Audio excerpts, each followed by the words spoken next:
Ice cream 1-1 चम्मच ऊपर से डाल लें।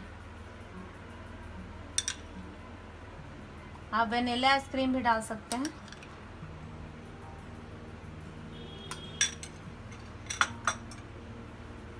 मैं डेकोरेशन के लिए पिस्ता और बादाम को कट कर ली हूँ।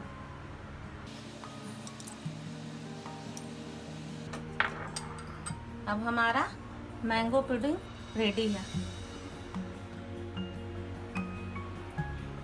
आप इसे 1 घंटे के लिए फ्रीज में रख के ठंडा करके इसे खाएं और अपने गेस्ट को खिलाएं। आप घर पर बनाकर ट्राई करें। इसका रिव्यू कमेंट बॉक्स में शेयर करें।